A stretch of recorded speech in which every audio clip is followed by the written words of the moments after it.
used the word curfew Monday night. If you can remember, let's get it straight. He said only as a last resort. We're a long way from that. So tonight we're helping you sift through speculation after an early Sunday morning shooting in downtown Fort Myers has city leaders calling for public changes. Since Fox 4 first reported about this back on Sunday, our Colton Chavez has spoken with people who work downtown and who also brought their concerns to Fort Myers police. And tonight Colton is back live for us from downtown after speaking with council member Johnny Streets, who met with police earlier today to look at any changes. So what can you report back to us, Colton?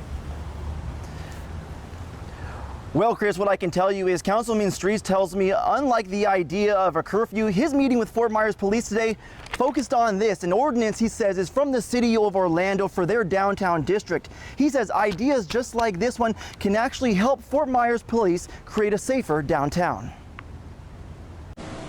Fox 4 cameras were rolling as Fort Myers police met with Councilman Johnny Streets after a shooting in a parking lot across from City Hall at about 2 a.m. on Sunday. The shooting injured one person who survived. Unfortunately, we had some people who created an issue that we need to deal with. An issue that led Streets to meet with Fort Myers police to talk about potential policy changes that he says would cut down on gun violence. Maybe we need to create a downtown entertainment ordinance. An ordinance Streets says is inspired by a similar law in Orlando, a conversation Fort Myers police told us yesterday they were open to having. We are more than willing to bring whatever we can to the table to just make a safe environment for everybody. Instead of a curfew, the idea would be for law enforcement to limit where people could go at a certain hour, checkpoints through downtown, and have only certain parking lots open after 10 p.m. We want to eliminate people with the idea of thinking that they can come down here with a gun and just do what they want to do. Streets, who handed me a list of his suggestions,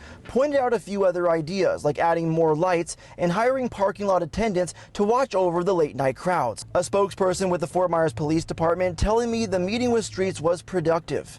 And for Streets, this council is on board with law enforcement to make sure that we're all on the same page. and part of being on that same page is why Councilmember Liston Boucher is also having a meeting right here at City Hall tomorrow to speak with Fort Myers police and city leaders so they can all get on the same track. And Colin, that's incredible perspective and context tonight, because we're watching how the city's process plays out with all of these changes. Councilman Boucher actually is the one who represents the downtown district there. That's absolutely right, Nadine, and I've been having conversations with him all week, and one thing he told me was about this speculation, saying that all of these ideas that have been talked about, only ideas until meetings just like tonight actually happen. He says because of meetings like this one and the one that we're going to tell you about tomorrow, actually give them a better idea of what changes are possible. Of course, this is a developing story, and we'll continue to update you both on air and online at fox4now.com. Live in downtown Fort Myers tonight, Colton Chavez, Fox 4.